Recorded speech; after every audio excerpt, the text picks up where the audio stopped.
하나님께서 오늘 이 밤에 우리 각 사람에게 꼭 필요한 은혜 주실 줄로 믿습니다. 아멘.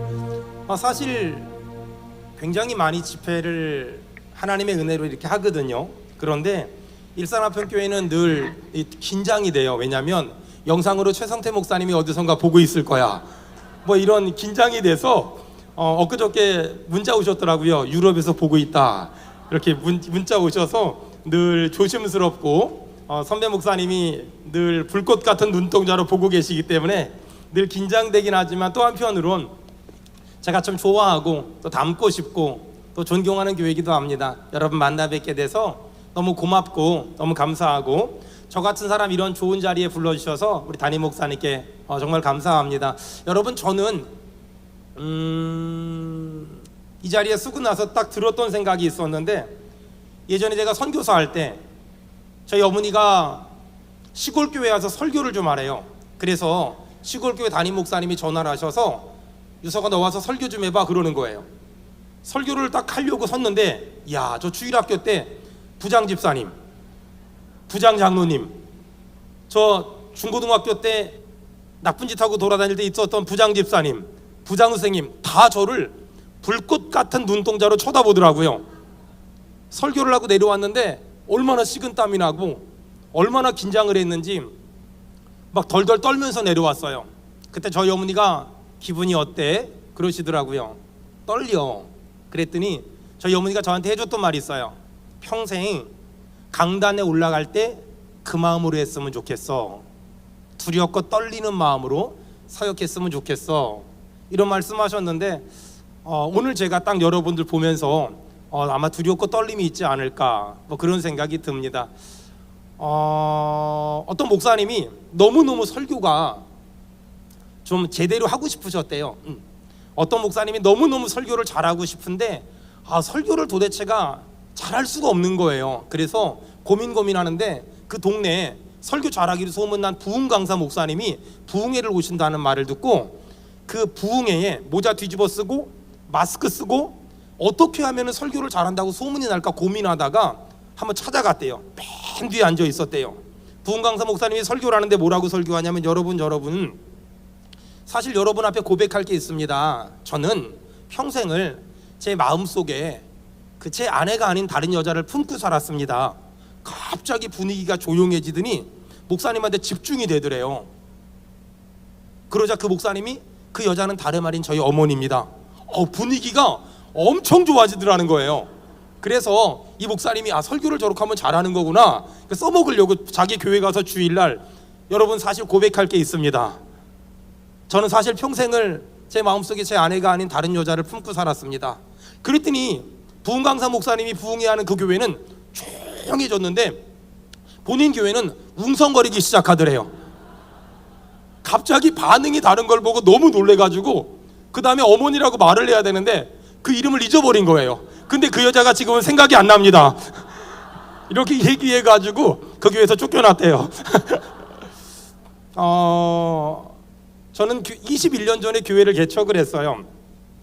원로 목사님이 얘기해 주시더라고요. 한 목사, 개척이 뭔 줄 알아? 그래서 몰라요. 그랬더니 어떤 목사님이 목회를 평생 하고 태국에 놀러 갔는데 그 태국에서 이렇게 여행을 하는데 어떤 그 태국 가이드가 코끼리한테 뭐라고 막 얘기하더래요. 그러더니 사람들이 막 몰려들었대요. 그래서 사람들한테 설명을 하는데 이 코끼리가 울게 하면 그러면은 냉장고를 하나 주겠다, 그런 얘기를 하더래요. 갑자기 목사님이, 평생 목회하신 목사님이 그 코끼리한테 이렇게 가더니 귀에다 쏙닥쏙닥 막 그러더니 코끼리가 울더래요. 냉장고를 받은 거예요.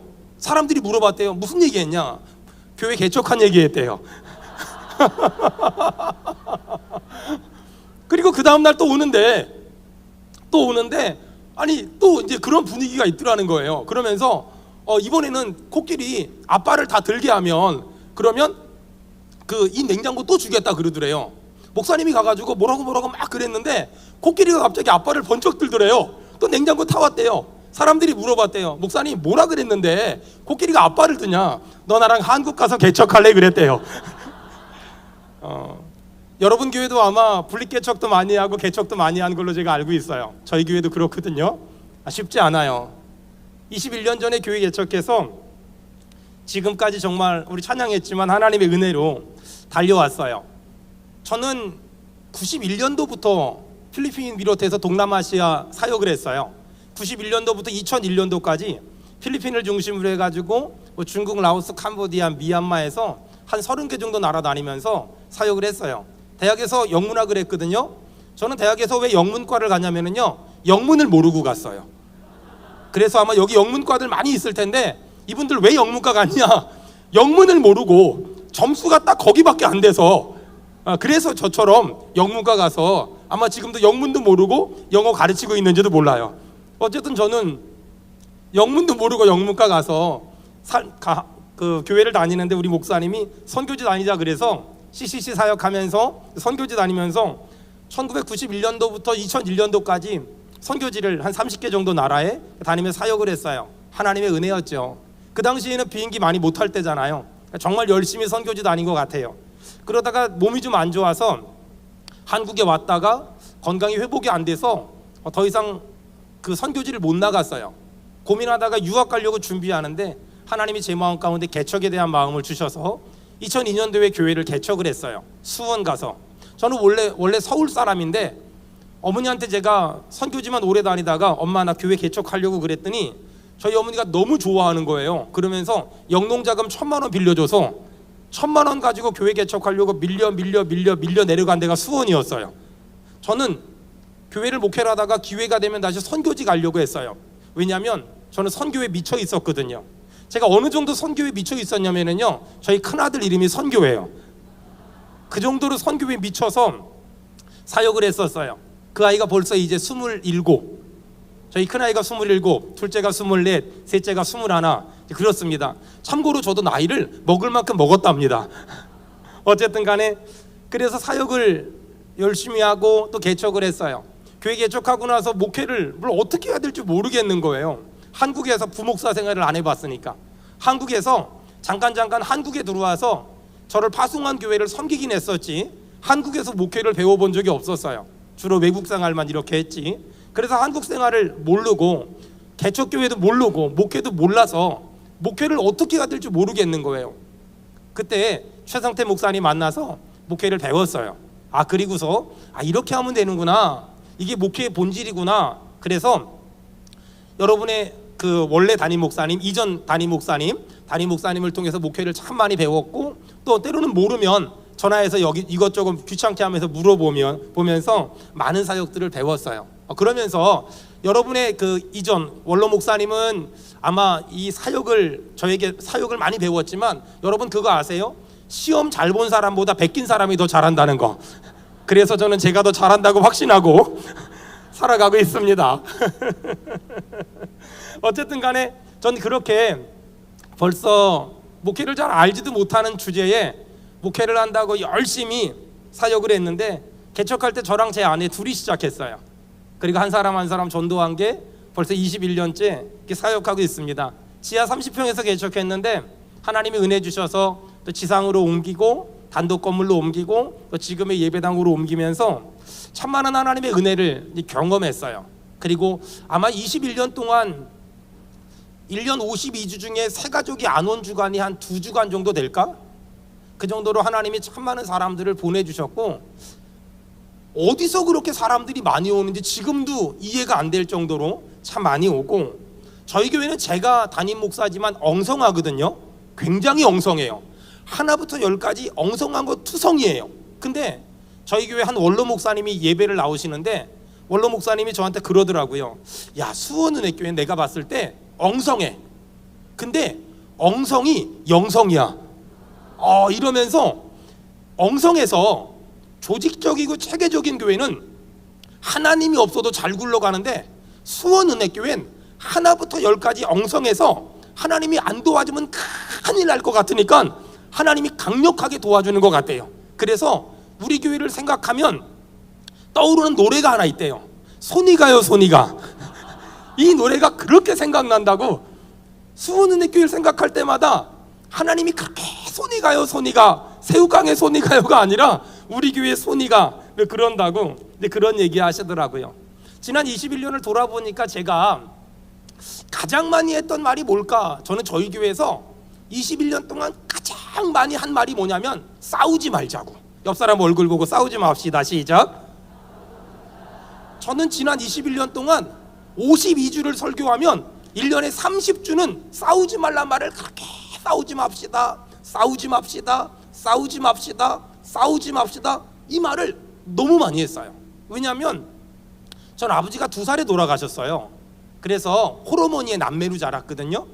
저희 어머니는 아버지 2살에 돌아가신 다음에 충격으로 담석증을 앓으셨어요. 지금은 레이저로도 수술하는데 옛날엔 전부 개복을 했거든요. 8번을 열었어요. 그러니까 지금도 우리 엄마는 허리가 이렇게 꼬부라져 있어요. 근데 우리 어머니가 저 국민학교 5학년 때 재혼을 하셨거든요. 재혼을 하셨는데 우리 아버지는 너무 좋은 분이세요. 세상에 그렇게 착한 분이 없어요. 근데 술만 먹으면 개예요. 그냥 술만 먹으면 그냥 사람을 들들들들들 볶는 분이셨어요. 저희 어머니는 저희 둘을 남매를 데리고 재혼을 했는데 저희 아버지는 그게 굉장히 힘드셨나 봐요. 그러니까 술 드시고 오시면 제가 이렇게 자고 있으면 제 입에 뭐가 이렇게 흘러 들어가요. 농약이에요. 그리고 자고 있으면 여기 뭐가 이상해요. 보면 낯이에요. 어릴 적에 좀 그렇게 살았어요. 그러면서 제가 그래도 국민학교 5학년, 6학년, 중학교 1학년, 2학년, 3학년 잘 참았는데 중3 때 그렇게 저한테 하다 안 되니까 엄마를 많이 때렸어요. 그래서 술만 먹으면 엄마를 많이 때렸어요. 그래서 중3 겨울방학 때 아버지가 또 술 먹고 들어와서 엄마 많이 때리더라고요. 그래서 제가 아버지 멱살 잡고 저 팼어요. 그리고서 집 나와서 그때부터 개고생했어요. 그러면서 저는 싸우는 게 너무 싫었어요. 싸우는 게 너무너무 싫었어요. 저랑 제 아내가 지금 결혼한 지 이제 28년 9년 되거든요. 근데 제 아내랑 부부싸움을 해본 적이 거의 없어요. 왜냐하면 제가 싸우는 걸 징글징글하게 싫어해요. 전 너무너무 싫어해요. 너무너무 싫어해요. 그래서 저는 저희 부부가 싸우는 것을 아이들에게 보여주지 말자. 저희 집에서도 그러거든요. 저는 그런 제 어떤 마음이 있어서 그런지 몰라도 교회에서도 싸우지 말자는 말을 너무나 많이 설교해요. 저희 교회는 참고로 지난 21년 동안 김장을 한 번도 안 담갔어요. 교회 김장을. 저는 종갓집 김치가 제일 맛있다고 믿어요.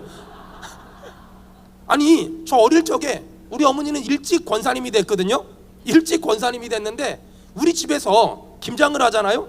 그러면 김장만 담그면 되는데 세상에나 김장을 하면서 그냥 사람까지 담가요. 그 집구석에 있는 김 집사는 왜 안 왔고, 이 권사는 왜 안 왔고, 또 김장로는 왜 안 왔고, 아니 사람을 그렇게 소금물에 담궈요.